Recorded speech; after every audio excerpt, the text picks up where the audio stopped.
ವೀಕ್ಷಕರೇ ನಮಸ್ಕಾರ. ನಾನು ನಿಮ್ಮ ನಾಗರಾಜ್ ಚೋಳೂರ್, ಪ್ರಖ್ಯಾತ ಜ್ಯೋತಿಷಿ, ವಾಸ್ತು ಹಾಗೂ ಸಂಖ್ಯಾಶಾಸ್ತ್ರಜ್ಞರು ಮಾತನಾಡ್ತಾ ಇರ್ತಕ್ಕಂಥದ್ದು. ವೀಕ್ಷಕರೇ, ನವರಾತ್ರಿ ಹತ್ರ ಬರ್ತಾ ಇದೆ, ದೀಪಾವಳಿ ಸಹ ಹತ್ರ ಬರ್ತಾ ಇದೆ.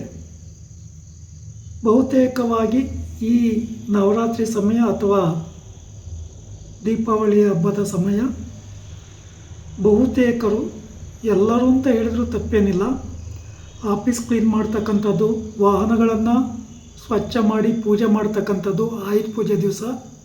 ಕೆಲವರು ವಿಜಯದಶಮಿ ಒಂದು ಸಹ ಪೂಜೆ ಮಾಡ್ತಕ್ಕಂಥದ್ದುಂಟು. ಇನ್ನು ಕೆಲವರು ಹೊಸ ವಾಹನಗಳನ್ನು ತೆಗೆದುಕೊಂಡ್ಬಂದು ಪೂಜೆ ಮಾಡ್ತಕ್ಕಂಥದ್ದು ಉಂಟು. ವಿಶೇಷವಾಗಿ ಈ ನವರಾತ್ರಿಯ ಹಬ್ಬವನ್ನು ಆಚರಣೆ ಮಾಡ್ತಕ್ಕಂಥದ್ದು ನಮ್ಮ ಹಿಂದೂ ಸಂಪ್ರದಾಯದಲ್ಲಿ ಉಂಟು. ಇಲ್ಲಿ ಬಹುತೇಕವಾಗಿ ಈ ಸಂದರ್ಭದಲ್ಲಿ ಕೆಲವೊಂದು ವಾಹನಗಳನ್ನು ಪೂಜೆ ಮಾಡ್ತಕ್ಕಂಥ ಒಂದು ಸಂದರ್ಭದಲ್ಲಿ, ಅಥವಾ ಆಫೀಸ್ ಆಗಿರ್ಬೋದು, ಅಂಗಡಿ ಆಗಿರ್ಬೋದು, ಗ್ಯಾರೇಜ್ ಆಗಿರ್ಬೋದು, ಇನ್ನಿತರ ಯಾವುದೇ ರೀತಿಯ ವ್ಯವಹಾರಕ್ಕೆ ಸಂಬಂಧಪಟ್ಟ ಕಚೇರಿಗಳಲ್ಲಿ ವಿಶೇಷವಾಗಿ ಈ ನವರಾತ್ರಿ ಸಂದರ್ಭದಲ್ಲಿ ಪೂಜೆಗಳನ್ನು ಮಾಡ್ತಕ್ಕಂಥದ್ದು, ದೃಷ್ಟಿಯನ್ನು ತೆಗಿತಕ್ಕಂಥದ್ದು, ಸ್ವಚ್ಛ ಮಾಡ್ತಕ್ಕಂಥದ್ದು, ಇದೆಲ್ಲ ಸಾಮಾನ್ಯವಾಗಿ ವಿಶೇಷವಾಗಿ ಈ ದಿನಗಳಲ್ಲಿ ಮಾಡೇ ಮಾಡ್ತಾರೆ. ಬಟ್ ಈ ಸಂದರ್ಭದಲ್ಲಿ ವಾಹನಗಳಿಗೆ ಪೂಜೆ ಮಾಡ್ತಕ್ಕಂಥ ಒಂದು ಸಂದರ್ಭಗಳಲ್ಲಿ, ಅಥವಾ ನಿಮ್ಮ ಕಚೇರಿಗೆ ಪೂಜೆ ಸಲ್ಲಿಸ್ತಕ್ಕಂಥ ಒಂದು ಸಂದರ್ಭಗಳಲ್ಲಿ, ಅಥವಾ ನಿಮ್ಮ ತೋಟ ಇರ್ಬೋದು, ಹೊಲ ಗದ್ದೆ ಇರ್ಬೋದು, ಅಥವಾ ನಿಮ್ಮ ಮನೆಯಲ್ಲಿ ಮುದ್ದಾದ ಒಂದು ಮಗು ಇರ್ಬೋದು, ವೆಹಿಕಲ್, ಟೂ ವೀಲರ್ ಇರ್ಬೋದು, ಕಾರ್ ಇರ್ಬೋದು, ಅಥವಾ ಯಾವುದೇ ವೆಹಿಕಲ್ ಇದ್ದರೂ ಸಹ ಆ ಪೂಜೆ ಮಾಡಿ ಅವುಗಳಿಗೆಲ್ಲ ಯಾವ ರೀತಿ ದೃಷ್ಟಿದೋಷ ನಿವಾರಣೆ ಮಾಡ್ಕೋಬೇಕು ಅನ್ನೋದ್ರ ಬಗ್ಗೆ ಇವತ್ತಿನ ಸಂಚಿಕೆಯಲ್ಲಿ ತಿಳಿಸ್ಕೊಡ್ತಾ ಇದ್ದೇನೆ. ಈ ದೃಷ್ಟಿದೋಷ ವ್ಯವಹಾರದ ಮುಳುಗಿಯಲ್ಲದೆ ವ್ಯಕ್ತಿಗಳಿಗೂ ಸಹ ತಾಗೋದು ಸಾಧ್ಯತೆ ಹೆಚ್ಚಾಗಿ ಇರ್ತದೆ. ಕೆಲವೊಂದು ಸಂದರ್ಭಗಳಲ್ಲಿ ಈ ಮುದ್ದು ಪುಟಾಣಿ ಮಕ್ಕಳು ಚೆನ್ನಾಗಿದ್ದಂಥ ಒಂದು ಸಂದರ್ಭದಲ್ಲಿ ಕೆಲವರು ರಾಹು ಗಣ್ಣು ಅಂತ ಹೇಳ್ತೇವೆ, ಅಂದರೆ ಜನ್ಮ ಲಗ್ನದಲ್ಲಿ ಯಾರಿಗೆ ರಾಹು ಸ್ಥಿತನಾಗಿರ್ತಾರೋ ಅಂಥವ್ರಿಗೆ ಸ್ವಲ್ಪ ಇದರ ನೆಗೆಟಿವ್ ವೈಬ್ರೇಷನ್ ಜಾಸ್ತಿ ಇರ್ತದೆ. ಅಂಥವರು ಯಾವುದಾದ್ರೂ ಒಂದು ವಸ್ತು ಮೇಲೆ, ಅಥವಾ ವ್ಯಕ್ತಿ ಮೇಲೆ, ಅಥವಾ ಮಗುವಿನ ಮೇಲೆ, ಅಥವಾ ವ್ಯಾಪಾರ ವ್ಯವಹಾರಗಳ ಕಚೇರಿಗಳ ಮೇಲೆ ಬಿದ್ದಾಗ ಅದರ ನೆಗೆಟಿವ್ ಎನರ್ಜಿ ಕ್ರಿಯೇಟ್ ಆಗಿ ವ್ಯಾಪಾರ ವ್ಯವಹಾರಗಳು ದಿನೇ ದಿನೇ ಡೌನ್ ಆಗುತ್ತೆ, ಸ್ಥಗಿತ ಆಗುವ ಸಾಧ್ಯತೆಗಳು ಹೆಚ್ಚಾಗಿ ಇರ್ತದೆ. ಮಕ್ಕಳು ಊಟ ಮಾಡೋದಿಲ್ಲ, ಅಳ್ತಿರ್ತವೆ, ರಚ್ಚೆ ಹಿಡಿತವೆ ಅಂತ ಹೇಳ್ತೀವಲ್ಲ, ಅಂಥ ಸಾಧ್ಯತೆಗಳು ಹೆಚ್ಚಾಗಿ ಇರ್ತದೆ. ಆ ಕಾರಣದಿಂದಾಗಿ ಈ ಸಂದರ್ಭಗಳಲ್ಲಿ ಅಥವಾ ನಿಮ್ಮ ಬೇರೆಯ ದಿನಗಳಲ್ಲಿಯೂ ಸಹ ಈ ದೃಷ್ಟಿದೋಷಕ್ಕೆ ಸಂಬಂಧಿಸಿದ ಪರಿಹಾರಗಳನ್ನು ಯಾವ ರೀತಿ ಮಾಡ್ಕೋಬೋದು ಅನ್ನೋದ್ರ ಬಗ್ಗೆ ಈಗಿನ ಸಂಚಿಕೆಗಳಲ್ಲಿ ತಿಳಿಸ್ಕೊಡ್ತಾ ಇದ್ದೇನೆ.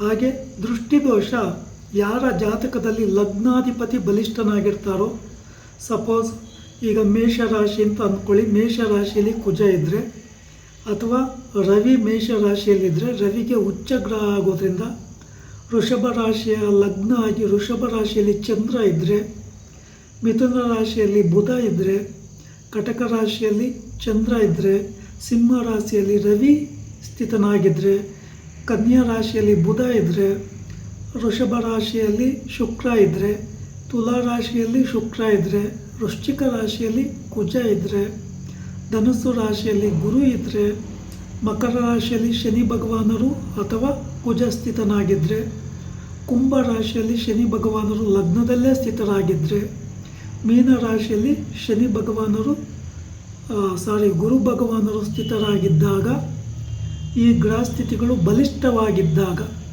ಯಾವುದೇ ಪಾಪಗ್ರಹಗಳ ವೀಕ್ಷಣೆ ಇಲ್ಲದೇ ಇದ್ದರೆ, ಅಂದರೆ ಈ ಗ್ರಹಗಳನ್ನು ಶನಿ ಭಗವಾನರು, ರಾಹು, ಕೇತು, ಕುಜ ಗ್ರಹಗಳು ನೋಡದೇ ಇದ್ದರೆ, ಶತ್ರು ರಾಶಿಯಿಂದ ನೋಡಿದರೆ ಅಂಥವರ ಮೇಲೆ ಈ ದೃಷ್ಟಿದೋಷದ ಎಫೆಕ್ಟಿವ್ ಬೀಳೋ ಸಾಧ್ಯತೆ ಇರ್ತದೆ.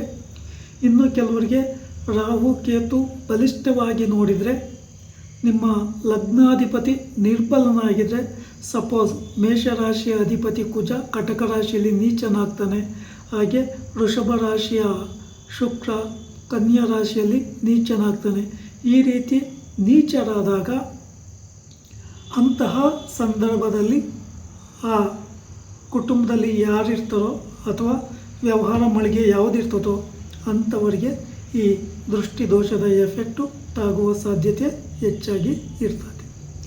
ಹಾಗಿದ್ರೆ ಈ ದೃಷ್ಟಿ ದೋಷಕ್ಕೆ ಯಾವ್ಯಾವ ರೀತಿಯಲ್ಲಿ ಪರಿಹಾರಗಳನ್ನು ಮಾಡ್ಕೋಬೇಕು, ಯಾವ ರೀತಿ ಪರಿಹಾರಗಳನ್ನು ಮಾಡಿಕೊಂಡಾಗ ನಮಗೆ ಅದರಿಂದ ಲಾಭ ಯಶಸ್ಸು ಸಿಗುತ್ತೆ ಅಂತಕ್ಕಂಥ ವಿಚಾರಗಳನ್ನು ಈಗಿನ ಸಂಚಿಕೆಗಳಲ್ಲಿ ತಿಳಿಸ್ತಾ ಹೋಗ್ತೇನೆ. ಅವುಗಳಿಗೆ ಸಂಬಂಧಿಸಿದ ಪರಿಹಾರಗಳನ್ನು ನಿಮಗೆ ಸಮಯವಿದ್ದಾಗ ಬಿಡುವಿದ್ದಾಗ ಮಾಡಿಕೊಳ್ಳಿ. ನವರಾತ್ರಿ ಸಂದರ್ಭದಲ್ಲಿ ವಿಶೇಷವಾಗಿ ವಿಜಯದಶಮಿ ಮತ್ತು ಆಯುಧ ಪೂಜೆ ಒಂದು ಮಾಡ್ಕೊಂಬೋದು ಭಾಳ ಒಳ್ಳೆಯದು. ವೀಕ್ಷಕರೇ, ಈ ವಿಡಿಯೋ ಇಷ್ಟ ಆಯಿತು ಅಂದರೆ ಲೈಕ್ ಮಾಡಿ, ಶೇರ್ ಮಾಡಿ, ಫಾಲೋ ಮಾಡಿ, ಆ ಲೈಕನ್ ಒತ್ತಿ, ಬೆಲ್ ಐಕನ್ ಒತ್ತಿ. ನಮಸ್ಕಾರ.